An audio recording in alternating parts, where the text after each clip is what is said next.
Good afternoon, everyone, and welcome back. This is Daily Trade Analysis with a quick market update for today, May the 18th. This is the Nasdaq futures that again squeezed really hard shorts to reach 52-week highs. But bear with me in this video. I have a lot of interesting data for you if you are a bear. I was very bearish today, and I really took some little scalps, but overall the picture is more and more really looking great for us bears. So bear with me and be patient with the video because I'm going to provide you a lot of reasons, a lot of fundamentals, and a lot of technical analysis for you to really understand why this is the best moment to really do that switch that you were waiting for months. Let's do this.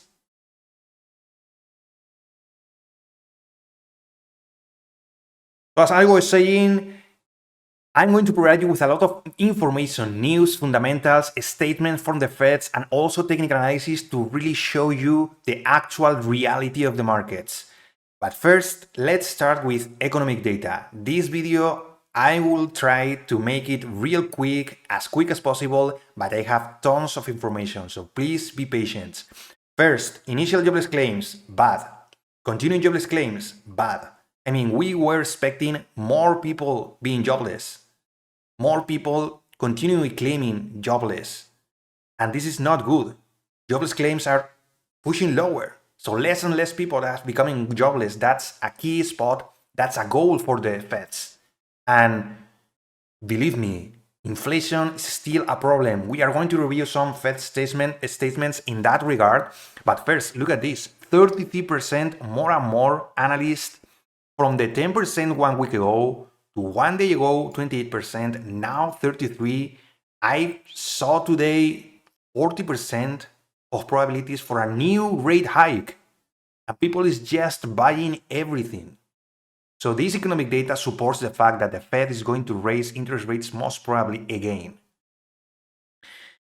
Philly Fed business conditions in the negative, employment in the negative, new orders in the negative. So stop talking about the debt ceiling. Debt ceiling is most probably, I mean, come on. Are you really thinking that US is going to default? There's no way. So this is an excuse to push the markets higher, to really inflate even more the big bubble that is tech.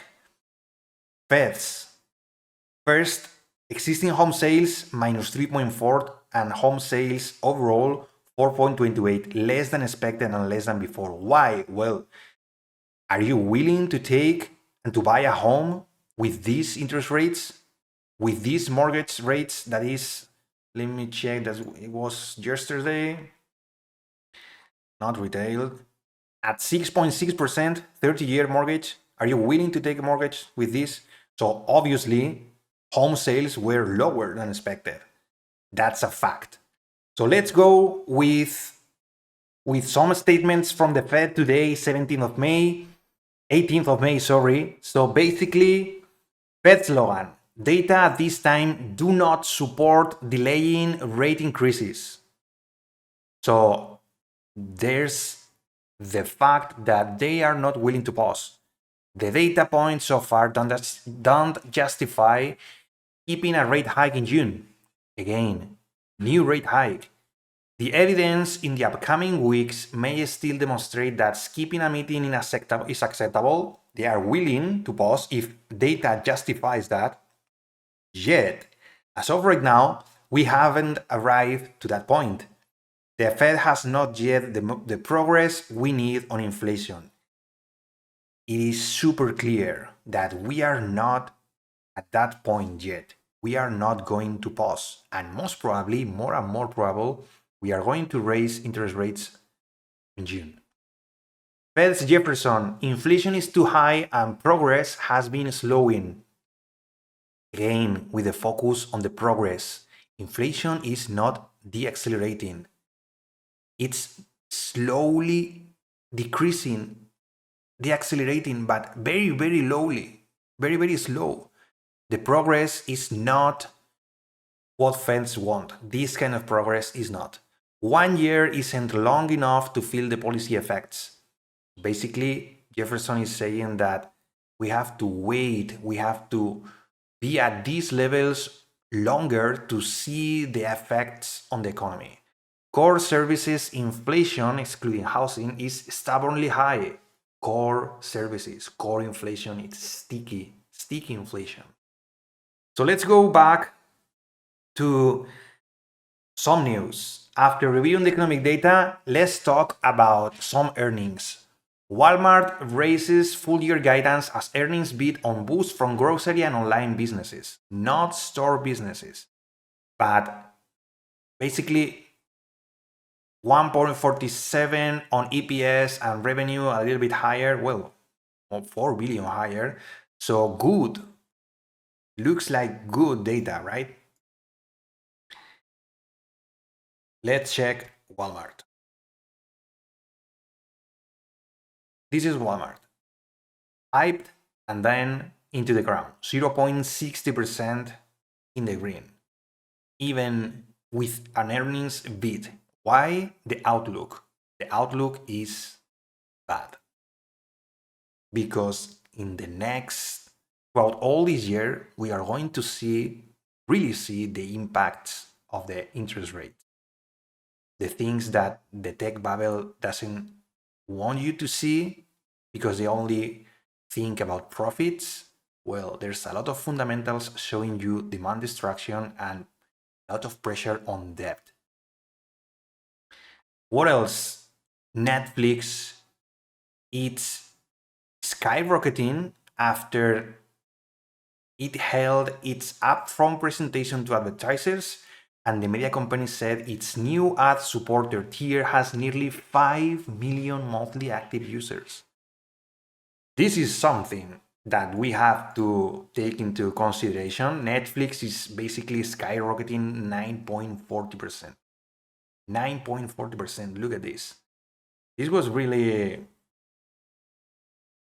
pushing, but look at this pivot. I mean, obviously, after gapping 25%, people are slowly giving them credit after 3 big earnings, one bad, and now after earnings with active monthly subscribers, there's a lot of value, a lot of potential to the upside on Netflix. And we are going to see later that in the other tech, the big tech companies don't have any potential to the upside. And we are going to see why all these big tech companies are not the ones that should be focused. We should focus on the other best value market caps that are on the S&Ps that are not yet there. They are, a lot of them, under the 200 moving average. So step by step, I have a lot of information regarding that. So Netflix is skyrocketing, okay, but let's focus again in home sales. Fell in April, fluctuation mortgage rates. But I have this article has interesting data. There were 1 million homes for sale at the end of April, an increase of 1% compared with April last year. But at the current sales pace, that represents a almost 3 months supply.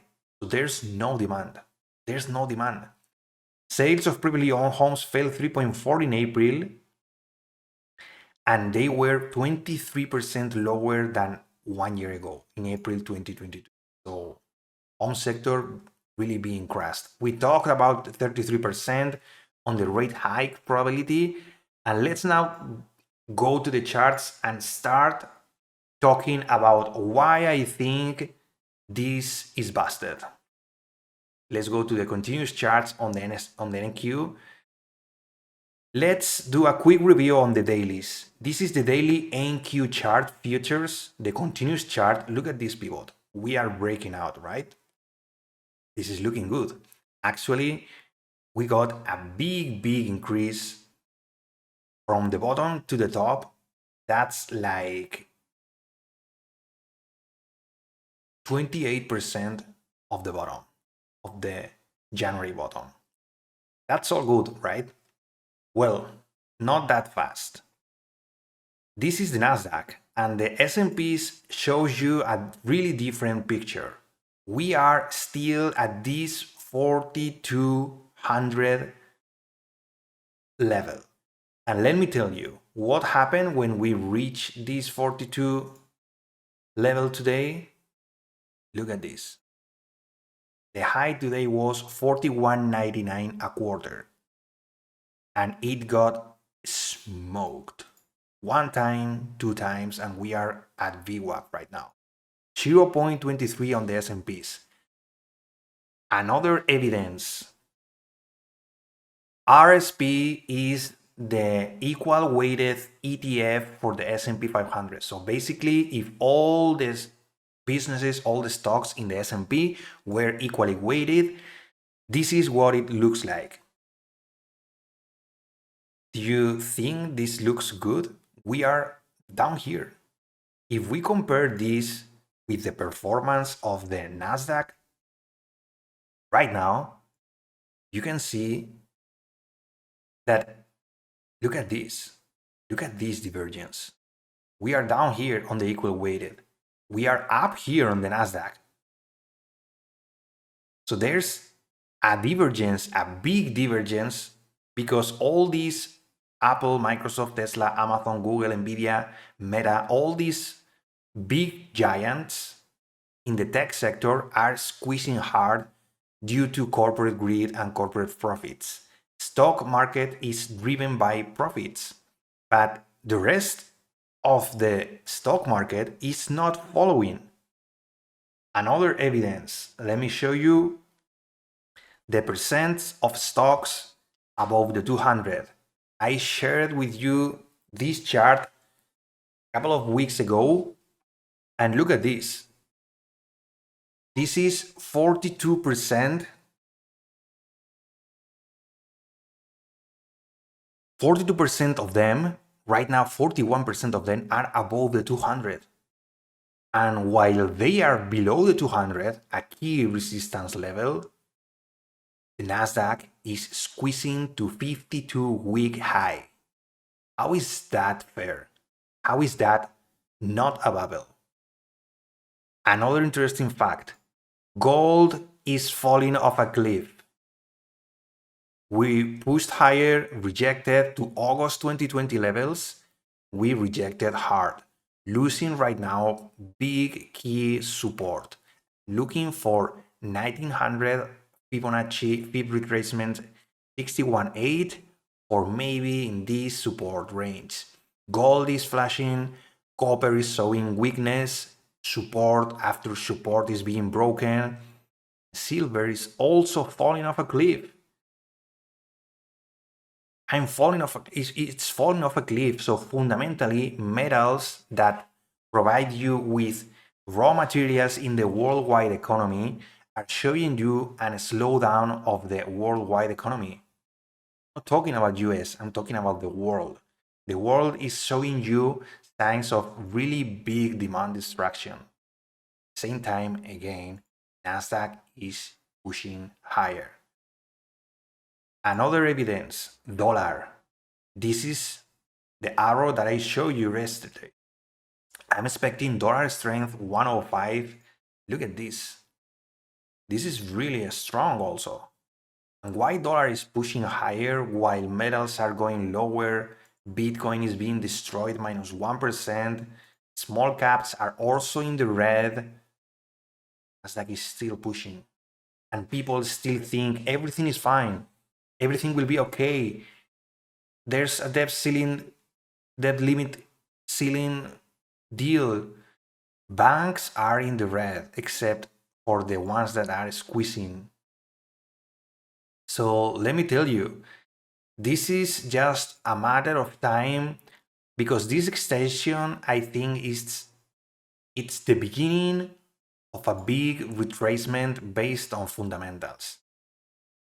I was waiting for all the day today to short the Nasdaq.